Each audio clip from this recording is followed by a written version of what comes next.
வணக்கம். இன்னும் பத்திரிகைகளோடு சந்திப்பதில் மகிழ்ச்சி. இன்றும் தாயகத்தில் இருந்து வெளியாக இருக்கும் உதயன் விளம்பரி தினக்குரல் மற்றும் இளநாடு பத்திரிகைகளோடு உங்களை சந்திக்கப் போகின்றோம். இன்றைய தினம் 24ஆம் தேதி டிசம்பர் மாதம் 2024ஆம் ஆண்டு செவ்வாய்க்கிழமை. இந்த நாள் உங்கள் எல்லோருக்குமே பாதுகாப்பான இனிய நல்லதொரு நாளாக அமையட்டும். இலங்கையை பொறுத்தவரையிலே முன்னாள் ஜனாதிபதிகள் அதிகமானவர்கள் வாழ்கின்ற காலமாக இந்த காலம் இருக்கிறது. குறிப்பாக ரணில் விக்ரமசிங்கே அவர்களாக இருக்கலாம். முதலாவதாக நாங்கள் சந்திரிகா அவர்களை குறிப்பிட்டு விடலாம். சந்திரிகா அவர்களாக இருக்கலாம், மஹிந்த ராஜபக்ஷ அவர்களாக இருக்கலாம், பின்னர் வந்திருக்கக்கூடிய மைத்ரிபால சிறிசேன, அதே போல் கோடபாய ராஜபக்ஷ, ரணில் விக்ரமசிங்கே என்று இவ்வாறு இந்த வரைவு இவ்வாறு நகர்ந்து கொண்டு செல்கிறது. குறிப்பாக கிட்டத்தட்ட 5 முன்னாள் ஜனாதிபதிகளும் இந்நாள் ஜனாதிபதி ஒருவருமாக 6 ஜனாதிபதிகள் இருக்கக்கூடிய காலமாக இந்த காலம் இருக்கிறது. இந்த ஜனாதிபதிகளுக்கு முப்படை பாதுகாப்பு வழங்கப்படுவதானது மிக பெரும் செலவினத்தை நாட்டுக்கு ஏற்படுத்தியிருக்கிறது. நிச்சயமாக நாட்டின் இன்றைய நிலைக்கு முன்னாள் ஜனாதிபதிகளின் வகிபாவம் இருக்கிறது.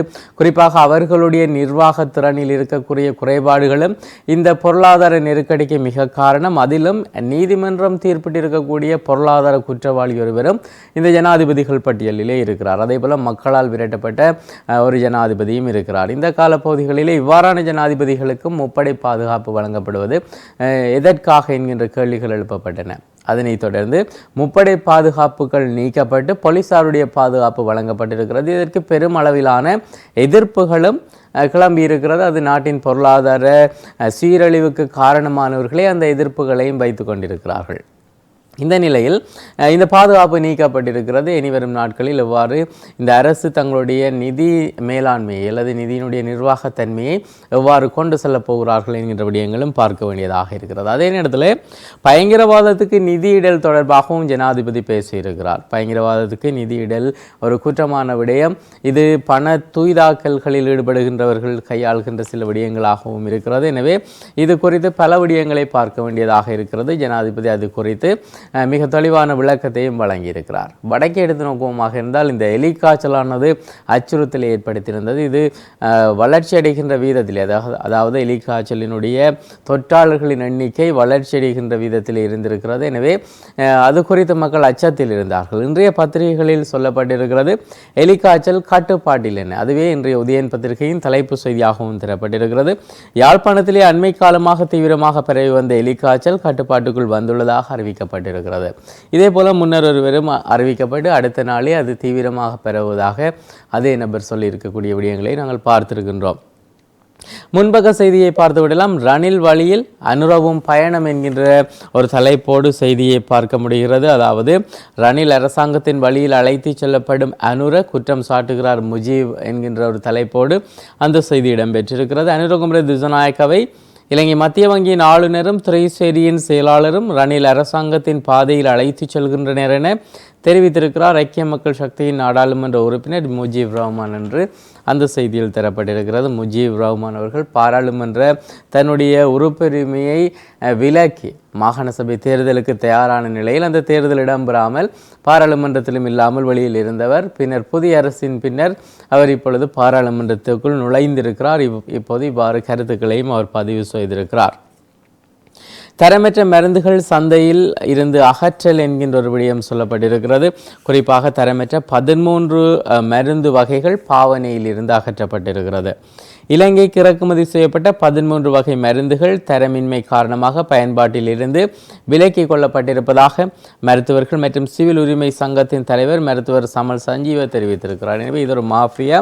இந்த மாஃபியாவுடைய செயல்பாட்டுக்கு எதிராக இந்த முடிவு எடுக்கப்பட்டிருப்பதும் ஒரு விதத்திலே இப்பொழுது இருக்கக்கூடிய அரசாங்கத்துக்கு இன்னும் ஒரு பாதிப்பை ஏற்படுத்துகின்ற ஒரு விடயமாக அமையும். காரணம் இந்த அரசியலிலே வர்த்தகர்களுடைய பங்கும் அதிகளவாக இருக்கிறது. இருப்பினும் அதிகளவான பாரதூரமான விடயம் என்று பயப்படக்கூடிய விடயங்களை இந்த அரசு செய்து வருகிறது. பெரிய முடிவுகளை எடுக்கிறது. அதன் காரணமாக என்னவோ பங்கு சந்தையிலே வளர்ச்சி இருக்கிறது. தரப்படுத்தலிலே இலங்கை வளர்ச்சி பாதையில் செல்கிறது. இருப்பினும் ஏனைய செய்திகளையும் பார்த்து அவை பற்றி நாங்கள் விரிவாக பேசிவிட முடியும். முன்பிருந்த நிலையை விட சாவச்சேரி மருத்துவமனையிலே மருத்துவ நெருக்கடி அதிகரிப்பு என்கின்ற தலைப்பு பார்க்க முடிகிறது.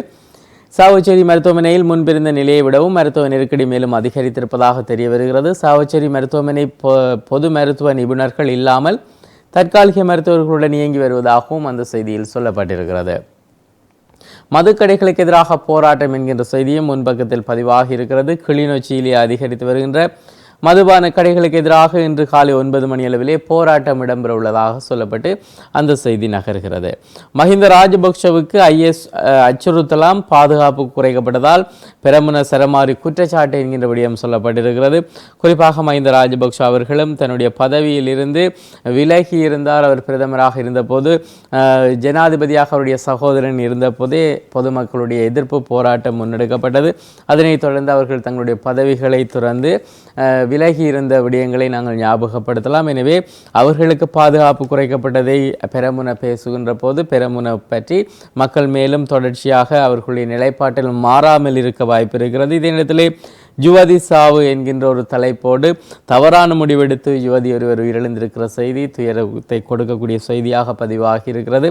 நாளாந்தம் இந்த விபத்து தொடர்பான செய்திகள் இவ்வாறான ஒரு உரிய நேரத்தில் மரணம் நிகழாத செய்திகளையும் நாங்கள் கடந்த நாளாந்தம் பார்த்து வருகின்றோம். இன்றைய பத்திரிகைகளிலும் அவ்வாறான செய்திகள் இடம்பெற்று தான் இருக்கிறது. முன்னாள் ஜனாதிபதிகளின் பாதுகாப்பு குறைப்பால் நாட்டுக்கு நன்மை இல்லை என சொல்லப்பட்டதான விடயம் தரப்பட்டிருக்கிறது. அது எவ்வாறு நன்மை இல்லாமல் அமையும்? காரணம், மிக பெரும் செலவு அங்கே இருந்திருக்கிறது. அவை குறைக்கப்பட்டது மிக பெரும் நன்மையாகவே அமையும். எல்லாம் டிஜிட்டல் என்கின்ற தலைப்போடு ஒரு செய்தி தரப்பட்டிருக்கிறது. அவற்றை உட்பக்க செய்தியின் போது நாங்கள் விரிவாக பார்த்து விட முடியும். இலங்கையிலிருந்து கச்சைத்தீவை மீட்போம், திமுக தீர்மானம் என்கின்ற ஒரு செய்தி தரப்பட்டிருக்கிறது. மீனவர்களுடைய பிரச்சினை தொடர்பாக பேசப்பட்டிருக்கிறது. இந்த மீனவர்களுடைய பிரச்சினைக்கு நிரந்தர தீர்வாக இலங்கைக்கு தாரை வார்க்கப்பட்ட கச்சைத்தீவை மீட்க வேண்டும் என திமுக நேற்று முன்தினம் தீர்மானம் நிறைவேற்றியிருப்பதாக அந்த செய்தியில் சொல்லப்பட்டிருக்கிறது. நெஞ்சுவலி ஏற்பட்டு சிப்பாய் ஒருவர் உயிரிழந்திருக்கிற ஒரு செய்தியையும் பார்க்க முடிகிறது. மோட்டார் சைக்கிளில் சென்றவர் மயங்கி விழுந்து உயிரிழந்திருக்கக்கூடிய செய்தி இடம்பெற்றிருக்கிறது. குறிப்பாக தேவதாசன் உதயசேனா, அவருக்கு வயது 64, அவரே இவ்வாறு உயிரிழந்திருக்கிறார். மோட்டார் சைக்கிளிலே சென்று கொண்டிருந்தவர் திடீரென மயங்கி விழுந்து உயிரிழந்திருக்கக்கூடியதாக அந்த செய்தி பதிவாகி இருக்கிறது. மீன்கட்டண நிவாரணம் 1050 சிறு வணிகர்கள் இந்த பட்டியலிலே பரிசீலனைக்கு உட்படுத்தப்பட்டிருப்பதாக அந்த செய்தியில் பதிவாகி இருக்கிறது. மின் கட்டணத்தை குறைக்க அரசாங்கமே முழு தடை, நளின் பண்டார குற்றம் சாட்டியிருக்கிறார். மின் கட்டணத்தை குறைக்க வேண்டாம் என்று அரசாங்கமே மின்சார சபைக்கு வலியுறுத்தியுள்ளது என்று நமக்கு தகவல்கள் கிடைத்திருப்பதாக பிரதான எதிர்க்கட்சியான ஐக்கிய மக்கள் சக்தி குற்றம் சாட்டியிருக்கிறது. எனவே இப்பொழுது இருக்கின்ற காலப்பகுதிகளில் மக்களினுடைய செல்வாக்கு கடந்த காலத்தை போல ஐக்கிய மக்கள் சக்திக்கு இல்லாமல் இருப்பதையும் பார்க்க முடிகிறது. ஐக்கிய மக்கள் சக்திக்கு ஒரு சடுதியான மக்கள் செல்வாக்கு அதிகரிப்பு இருந்து வந்திருக்கிறது. அந்த நிலையிலே இவ்வாறான குற்றச்சாட்டுகள் ஒரு எதிரணியில் இருந்து கொண்டு ஏனைய எதிரணிகளைப் போலவே அவர்கள் செயல்படுகின்ற விடயங்கள் மக்கள் மத்தியிலே செல்வாக்கை குறைக்கும் என்கின்ற விடயமே நிதர்சனமாக இருக்க போகிறது. அதே நேரத்திலே உள்ளூராட்சி தேர்தல் மே மாதத்தில் நடத்துக என்கின்ற ஒரு தலைப்போடும் செய்தியை பார்க்கக்கூடியதாக இருக்கிறது.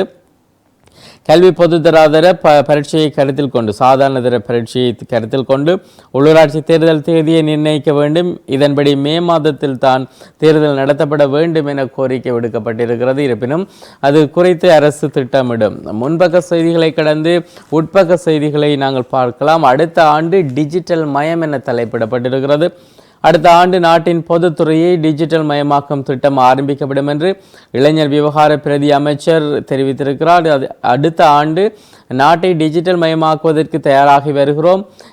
கிளீனிங் ஸ்ரீலங்கா என்கிற திட்டத்தை ஆரம்பிக்க உள்ளோம். நாட்டிலே பெரும் சமூக மாற்றத்தை ஏற்படுத்த எதிர்பார்த்துள்ளோம் எனவும் அவர்கள் தெரிவித்திருக்கக்கூடிய விடயம் பதிவாகி இருக்கிறது. அதே நேரத்தில் கைவினை பேரவைக்கு புதிய தலைவர் நியமனம் என்கின்ற ஒரு செய்தி சொல்லப்பட்டிருக்கிறது. தேசிய கைவினை பேரவையினுடைய தலைவராக வடிவமைப்பு மற்றும் தயாரிப்பு மேம்பாட்டிலே நிபுணராக இருக்கின்ற கலாநிதி ஆயிஷா விக்ரமசிங்கே நியமிக்கப்பட்டிருப்பதாக அந்த செய்தியில் குறிப்பிடப்பட்டிருக்கிறது. சட்டவிரோத மணல் அகழ்வு தொடர்பான விடயங்கள் தொடர்கதையாகவே இருக்கிறது. வாகனங்களை சோதனையிட நடவடிக்கைகள் ஆரம்பம் என்கின்ற செய்திகள் சொல்லப்படுகின்றன. கிராமப்புற பாடசாலைகளில் உள்ள ஆசிரியர்கள் தொடர்பான விடயங்கள், துறைசார் பாட ஆசிரியர்களுடைய வெற்றிடங்களை நிரப்புமாறு கோரிக்கை வைக்கப்படக்கூடிய விடயங்களும் இன்றைய பத்திரிகைகளில் பதிவாகி இருக்கிறது. அதே நேரத்திலே அபிவிருத்தி சங்க கலந்துரையாடல்கள் தொடர்பான செய்திகளும் பத்திரிகைகளிலே பதிவாகி இருக்கிறது. அதே போல கலந்துரையாடல் கண்காட்சிகள் தொடர்பான விடயங்களும் உட்பக்கங்களிலே அதிகளவான செய்திகளாக பதிவாகி இருக்கின்றன. அதே போல சந்திரிகா மாவட்டத்தைக்கு விசேட பாதுகாப்பு என்கின்ற ஒரு தலைப்போடு வாகன கொள்ளையர்களுடைய பிடியில் சிக்கியிருப்பதாக கூறப்படுகின்ற மாலம்பே தொடக்கம் அம்பத்துறை வரையிலான சந்திரிகா குமாரதுங்க மாவட்டத்தின் விசேட பாதுகாப்பு வேலை திட்டத்தை ஏற்படுத்துமாறு மேல் மாகாண ஆளுநருடைய கோரிக்கை இடம்பெற்றிருக்கிறது. அவையும் இன்றைய பத்திரிகைகளிலே பார்க்க முடிகிறது. நடைமுறைகளின்படியே ஜனாதிபதி நிதியத்தால் உதவி என ரணில் விக்ரமசிங்கே அவர்கள் தெரிவித்திருக்கக்கூடிய விடயங்களும் தரப்பட்டிருக்கின்றன. இதே போல வலம்புரி பத்திரிகையை பார்க்கலாம். தலைப்பு செய்தியாக தரப்பட்டிருப்பது பயங்கரவாதத்துக்கு நிதியிடலை ஒழிப்பதற்கு பலமான கட்டமைப்பு அவசியம், ஜனாதிபதி அனுர தெரிவிப்பு என்கின்ற விடயமாக அந்த விடயம் அமைய பெற்றிருக்கிறது. முன்பக்க செய்திகளிலும் குறிப்பாக இவை சார்ந்து பேசப்பட்டிருக்கின்றன. பயங்கரவாதத்துக்கு நிதியிடலை ஒழிப்பதற்கு பலமான கட்டமைப்பு ஒன்று அவசியம், இதனை ஜனாதிபதி அனுரகுமார திசாநாயக்க தெரிவித்திருக்கிறார். பண தூய்தாக்களுக்கு எதிராக மற்றும் பயங்கரவாதத்துக்கு நிதியிடலை ஒழிப்பதற்காக ஆசிய பசிபிக் குழுவின் மூலம் நடத்தப்பட இருக்கின்ற இலங்கையின் பரஸ்பர மதிப்பீட்டுக்கான முக்கிய தயார்படுத்தல் தொடர்பாக இடம்பெற்றிருக்கக்கூடிய நிகழ்விலும் அவர் இவ்வாறு தெரிவித்திருக்கிறார்.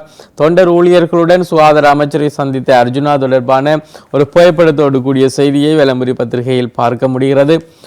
மார்கழி பெருவிழா நாளை, யானை மீது திருமுறைகள் நகர்வலம் என்கிற தலைப்போடும் செய்திகளை பார்க்க முடிகிறது. யாழ்ப்பாணம் கொக்குவில் தென்னாட்டு செந்தமிழ் ஆகம சிவமடத்தினுடைய ஏற்பாட்டிலே நாளை புதன்கிழமை இடம்பெறுகின்ற மார்கழி பெருவிழா விசேட அம்சமாக மேலாண்மை சைவ நீதிதனை உலகுக்கு அறிவிக்கின்ற விடயமாக இந்த விடயம் இருக்கும் என்கின்ற ஒரு செய்தியாக அந்த செய்தி அமைய பெற்றிருக்கிறது.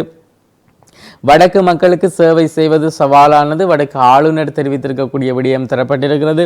டெங்கு தொற்று யாழிலே தீவிரம் என்கின்ற செய்திகளும் பார்க்க முடிகிறது. வாழைக்குலை ஏற்றி சென்றவர் மரணம், நீர்வேலியிலே சம்பவம் என்கின்ற செய்தி நாங்கள் பார்க்கக்கூடியதாக அமைந்திருக்கிறது. நாங்கள் ஏற்கனவே பார்த்த செய்தியாகவும் அந்த செய்தி இருக்கிறது. அதாவது மோட்டார் சைக்கிளில் சென்றவர் மயங்கி விழுந்து இழந்திருக்கக்கூடிய செய்தியாகவே உதயன் பத்திரிகையிலே அந்த செய்தியினை நாங்கள் பார்த்திருக்கின்றோம். கேப்பாவிலவு படைத்தளத்திலே 103 மியன்மார் அகதிகள் என்கின்ற ஒரு செய்தி தரப்பட்டிருக்கிறது. அங்கே இங்கே என்று சென்று இப்பொழுது கேப்பா பிளவிலே வந்து அவர்கள் இருத்தப்பட்டிருக்கிறார்கள். அகதிகளுடைய மனநிலைகள் எங்களுக்கு நன்கு தெரியும். ஆனால் திட்டமிட்ட சில விடயங்களை நாங்கள் எதிர்த்து பேச வேண்டியதாகவும் இருக்கிறது. முல்லைத்தீவு முள்ளிவாய்க்கால் மேற்கு கடற்பரப்பிலே கடந்த 19ஆம் தேதி 115 பயணிகளுடன் மியான்மர் அகதிகள் படகு கரையொதுங்கியிருந்தது. பின்னர் கப்பல் கரைக்கு வர முடியாத நிலையிலே கடற்படையினருடைய உதவியோடு திருவோணமலை கடற்படை தளத்துக்கு கொண்டு செல்லப்பட்டு மருத்துவ பரிசோதனைகளின் பின்னர் அவர்கள் திருவோணமலையிலே குறிப்பிட்ட பாடசாலை ஒன்றிலே தங்க வைக்கப்பட்டிருந்தார்கள். இப்பொழுது கேப்பாவுலவு படைத்தளத்திலே அவர்களை கொண்டு வந்து விட்டதாக அந்த செய்திகளில் குறிப்பிடப்பட்டிருக்கிறது. இதே நேரத்திலே டிஜிட்டல் அடையாள அட்டை திட்டம் இந்தியாவுடன் ஒப்பந்தம் என்கின்ற செய்தியும் வலம்புரி பத்திரிகையின் முன்பக்கத்தில் பதிவாகி இருக்கிறது. உட்பக்க செய்திகளிலே கச்சதீவை மீட்க வேண்டும், திமுக தீர்மானம் நிறைவேற்றம் என்கின்ற செய்தி தரப்பட்டிருக்கிறது. விற்காமல் வைத்திருக்கும் வாகனங்களுக்கு அபராதம் கட்டுப்பாடு விதித்த அனுர அரசு என்கின்ற விடயம் சொல்லப்பட்டிருக்கிறது. வாகன இறக்குமதிக்கு அனுமதி அளிக்கப்பட்டுள்ள அதேவேளை இறக்குமதி செய்யப்பட்டு 3 மாதங்களுக்கு மேல் விற்காமல் வைத்திருக்கும் வாகனங்களுக்கு அபராதம் விதிக்க அரசாங்கம் தீர்மானித்திருப்பதாகவும் அந்த செய்தியில் சொல்லப்பட்டிருக்கிறது. எனவே இது ஒரு மறைமுகமாக இறக்குமதிக்கு கட்டுப்பாடு போடுகின்ற விடயமாகவே இதனை பார்க்க முடியும். அதிலும் பல நன்மை திட்டங்கள் இருக்கிறது. அதே நேரத்திலே வடக்கு மாகாணத்திலே நெல் கொள்முதல் செய்ய பொறிமுறை உருவாக்கப்படும் என்கின்ற செய்தி சொல்லப்பட்டிருக்கிறது. கட்டிடத்தின் மீது மோதிய விமானம், பயணித்த அனைவரும் உயிரிழப்பு. பிரேசிலிலே இந்த துயர சம்பவம் இடம்பெற்றிருக்கிறது. குறிப்பாக பிரேசில் தெற்கு பகுதியிலே அமைந்திருக்கின்ற ஒரு நகரிலே ஒரு சிறிய தனியார் விமானம் ஒன்று வீழ்ந்து விபத்துக்குள்ளானதிலே ஒரு குடும்பத்தைச் சேர்ந்த 10 பேர் உயிரிழந்திருப்பதாக அந்த செய்தியில் சொல்லப்பட்டிருக்கிறது. அதே நேரத்தில் தினக்குரல் பத்திரிகையை பார்க்கலாம். தலைப்பு செய்தியாக அமைய பெற்றிருப்பது கடும் எதிர்ப்புக்கு மத்தியிலே முன்னாள் ஜனாதிபதிகளுடைய முப்படை பாதுகாப்பு நீக்கப்பட்டிருக்கிறது. குறைந்த போலீஸ் அதிகாரிகள் மட்டுமே பாதுகாப்பு பணிகளில் 6 மாதங்களுக்கு ஒரு முறை பாதுகாப்பு தொடர்பிலே மீளாய்வு. நேற்று முதல் புதிய நடைமுறை அமலுக்கு வந்ததாக அந்த செய்தியில் சொல்லப்பட்டிருக்கிறது. முன்னாள் ஜனாதிபதிகளின் பாதுகாப்புக்காக நியமிக்கப்பட்டுள்ள முப்படையினர்களையும் நேற்று திங்கட்கிழமை முதல் அமலுக்கு வரும் வகையிலே நீக்குவதற்கு தீர்மானிக்கப்பட்டிருப்பதாக அந்த செய்தியில் சொல்லப்பட்டிருக்கிறது. குறிப்பாக முன்னாள் ஜனாதிபதிகளுடைய புகைப்படம் அங்கே இணைக்கப்பட்டிருக்கிறது. சந்திரிகா அவர்களுடைய புகைப்படம் இணைக்கப்பட்டிருக்கிறது. 2 ஆட்சி காலங்கள் அவர் தன்னுடைய ஆட்சி காலத்திலே இருந்திருக்கிறார். கதிரை சின்னத்திலே அவர் போட்டியிட்டிருந்தார். யுத்த காலத்திலும் மக்களுக்கு நிவாரணங்களை வழங்கியதாக அவருக்கு ஒரு பெயர் இருக்கிறது. அதே நேரத்திலே மஹிந்த ராஜபக்ஷ அவர்கள் புகைப்படம் இணைக்கப்பட்டிருக்கிறது. நாங்கள் ஏற்கனவே பேசியது போல மக்கள் போராட்ட காலத்திலே பிரதமராக இருந்து அவர் விலகி இருந்தார், பிரதமர் பதவியிலிருந்து விலகி இருந்தார். அவர் முன்னாள் ஜனாதிபதியாகவும் இருக்கிறார். அதே நேரத்திலே அங்கே கோடபாய ராஜபக்ஷ அவருடைய புகைப்படமும் இணைக்கப்பட்டிருக்கிறது. அவர் மக்கள் போராட்டக்காரர்களால் ஜனாதிபதி பதவியிலிருந்து நீக்கப்பட்டிருந்தார்.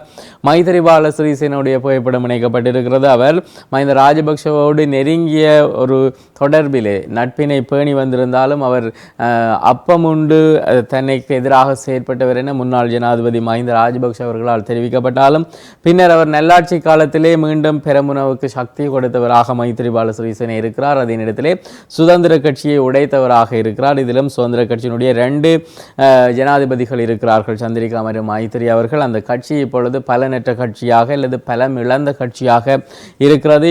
பின்னர் கோடபாய ராஜபக்ஷ அவர்களுடைய ஆட்சி காலத்திலே அந்த இடத்தினை நிரப்புவதற்காக வந்திருக்கக்கூடியவர் ரணில் விக்ரமசிங்கே அவர்கள் இந்த ஜனாதிபதிகள் பட்டியலிலே மக்கள் ஆணை இல்லாமல் ஜனாதிபதியானவர் ரணில் விக்ரமசிங்கே அவர்கள். அவருடைய புகைப்படமும் இணைக்கப்பட்டிருக்கிறது. எனவே ஒரு நல்ல வரலாறு இல்லாத ஜனாதிபதிகளாக அதிகமானவர்கள் இருக்கிறார்கள். அதிலும் அவர்களுக்கு முப்படை பாதுகாப்பு எதற்கு என்கின்ற கேள்விகள் அண்மையில் எழுப்பப்பட்டிருந்தன.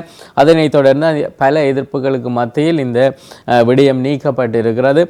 முன்பக்க செய்திகளிலே மின் கட்டணத்தை குறைக்க வேண்டாம், மின்சார சபைக்கு அரசு உத்தரவு என்கின்ற செய்தி தரப்பட்டிருக்கிறது. பொது பயன்பாட்டு ஆணைக்குழுவின் நடவடிக்கைக்கு எதிராக அரசாங்கம் மின்சார சபையை இணைந்து செயற்பட்டு மக்களுக்கு கிடைத்திருக்க வேண்டிய நிவாரணத்தை தடுத்திருப்பதாக குற்றம் சாட்டப்பட்டிருக்கிறது. அது சார்ந்த விடயங்கள் பல விடயங்கள் பேசப்பட்டிருக்கின்றன. இராணுவ சார்ஜன்ட் ஜாலிலே திடீரென மரணம் என்கின்ற விடயம் சொல்லப்பட்டிருக்கிறது. மக்களை மதிக்காத அரசு அதிகாரிகள், ஒழுக்கமில்லாத இளம் சமூகத்தினர், வடக்கு எவ்வாறு முன்னேறும் ஆளுநர் கவலை வெளியிட்டிருக்கிறார்.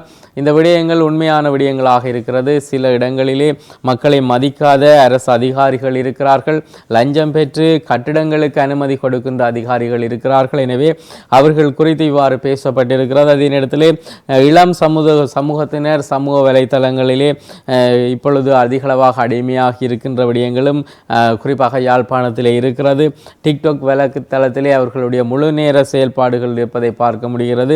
எனவே ஒழுக்கமில்லாத இளம் சமூகத்தினர் எவ்வாறு இந்த நாட்டை முன்னேற்ற முடியும் என்கின்ற கேள்வியையும் ஆளுநர் அவர்கள் எழுப்பியிருக்கிறார். இந்த நேரத்திலேயே மஹிந்தவுக்கு ஆபத்து நேர்ந்தால் முழு பொறுப்பையும் அரசு ஏற்க வேண்டும். கடும் விசனத்திலே பொதுஜன பெரமுன என்கின்ற விடயம் சொல்லப்பட்டிருக்கிறது. மக்களுக்கு சரியான விடயத்தை அந்த கட்சி மக்களினுடைய பெரும் பாலான பலத்தை கொண்டிருந்த போது செய்திருந்தால் அவர்களே தொடர்ந்து ஆட்சியில் இருந்திருக்க முடியும். எனவே இவ்வாறான சிறு பிள்ளைத்தனமான சில பேச்சுகளாலே அவர்களை மக்கள் நிராகரித்திருக்கிறார்கள். இந்த நிலையிலே கை குழந்தைகளை பயன்படுத்தி ஊதுபத்தி விற்கின்ற பெண்கள் நடவடிக்கை எடுக்க பின்னடிக்கின்ற அதிகாரிகள் என்கின்ற தலைப்போடு செய்திகளை பார்க்க முடிகிறது. மேலும் ஏனைய செய்திகளிலே அதிகளவாக நாங்கள் பார்த்த செய்திகளாகவும் இருக்கிறது. அதே நேரத்திலே ஈழநாடு பத்திரிகையை பார்க்கலாம். தலைப்பு செய்தியாக தரப்பட்டிருப்பது, வடக்கிலே சில அதிகாரிகளை வைத்து மக்களுக்கு சேவை ஆற்றுவது சவால், மாகாண ஆளுநர் வேதநாயகன் விசனம் வெளியிட்டிருக்கிறார். எனவே உடனடியாக அந்த அதிகாரிகளை இனம் கண்டு மக்கள் சேவையிலிருந்து நீக்க வேண்டும் என்பதே முக்கியமான விடயம். இதே நேரத்திலே விமானப்படையின் கேப்பாபுலவு முகாமிலே அகதிகள் குடியமர்த்தப்பட்டிருக்கக்கூடிய விடயம் தரப்பட்டிருக்கிறது. மோட்டார் சைக்கிளில் பயணித்த குடும்பஸ்தர் தொடர்பான விடயம் நாங்கள் விரிவாக பார்த்த விடயம். யாழ் மாவட்டத்துக்கு வெளியே பணியாற்றாத ஆசிரியர்களுக்கு வெகு விரைவிலே இடமாற்றம் வழங்கப்படும் என வடக்கு ஆளுநர் அதிகாரிகளுக்கு பணித்திருக்கின்ற விடயம் தரப்பட்டிருக்கிறது. எலி காய்ச்சல் தொற்றை அடுத்து யாழிலே தீவிரமாக பரவுகிறது டெங்கு என்கிற விடயம் தரப்பட்டிருக்கிறது. பயங்கரவாதத்துக்கு நிதியிடலை ஒழிக்க பலமிக்க கட்டமைப்பு என்ற அவசியம் என ஜனாதிபதி தெரிவித்திருக்கிற விடயம். உள்ளூராட்சி தேர்தல் திருத்தத்தை விரைவாக நிறைவேற்ற வேண்டும். உள்ளூராட்சி மன்றங்கள் அமைச்சுக்கு தேர்தல் ஆணைக்குழு அறிவித்திருக்கக்கூடிய விடயங்கள் தரப்பட்டிருக்கின்றன. மஹிந்தவுக்கு எதுவும் நடந்தால் அரசாங்கமே முழு பொறுப்பு, தோல்வியடைந்த பொதுஜன பெரமுன தன்னுடைய விமர்சனத்தை பதிவு செய்திருக்கிறது. அதே நேரத்திலே ஈழநாடு பத்திரிகையின் முன்பக்க செய்திகளிலேயே இடம்பெற்றிருக்கின்றன. உடுத்துறையிலே மர்ம படகு ஒன்று பார்க்கக்கூடியதாக அமைந்திருக்கிறது. இது கடத்தல்காரருக்குரியதா என போலீசார் சந்தேகம் வெளியிட்டிருக்கிறார்கள். அதே நேரத்திலே முல்லைத்தீவுக்கு வந்திருக்கக்கூடிய அந்த மியன்மார் அகதிகள் தொடர்பான விடயங்களும் இன்றைய பத்திரிகைகளிலே பார்க்க முடிகிறது. செய்திகளிலே மேலும் மருத்துவமனை பொறுப்பதிகாரியின் இடமாற்றத்தை ரத்து செய்யுமாறு கோரிக்கைகள் வைக்கப்பட்டிருக்கக்கூடிய விடயங்களும் இடம்பெற்றிருக்கிறது. தேர்தல் காலத்திலே போலியான வாக்குறுதிகளை வழங்கிய அரசு என நளின் பண்டார குற்றம் சாட்டி இருக்கின்ற விடயங்கள் இடம்பெற்றிருக்கிறது. தேசிய மக்கள் சக்தியின் தேர்தல் கால வாக்குறுதிகள் போலியானவை என மக்கள் உணர்ந்திருப்பதாக ஐக்கிய மக்கள் சக்தியின் பாராளுமன்ற உறுப்பினர் நளின் பண்டார தெரிவித்திருக்கக்கூடிய விடயங்களும் பத்திரிகைகளில் இடம்பெற்றிருக்கிறேன். எனவே ஐக்கிய மக்கள் சக்தி அந்த எதிர்க்கட்சியில் இருந்து கொண்டு இவ்வாறான விமர்சனங்களை முன்வைக்கிறது. இந்த நிலையிலே இன்றைய பத்திரிகைகளில் இடம்பெற்றிருக்கக்கூடிய முக்கியமான செய்திகளை நாங்கள் பார்த்திருக்கின்றோம். நாளாந்த முதியன் விளம்பரி தினக்குரல் மற்றும் இளநாடு பத்திரிகைகளோடு உங்களை சந்தித்து வருகின்றோம். இன்றும் முக்கிய செய்திகளை தந்து விடைபெறுகின்றோம். விடைபெறும் நான் ஹோஸ்டோ என்னுடைய கலையகத்திலே சிவம் அவர்கள் இணைந்திருக்கிறார்.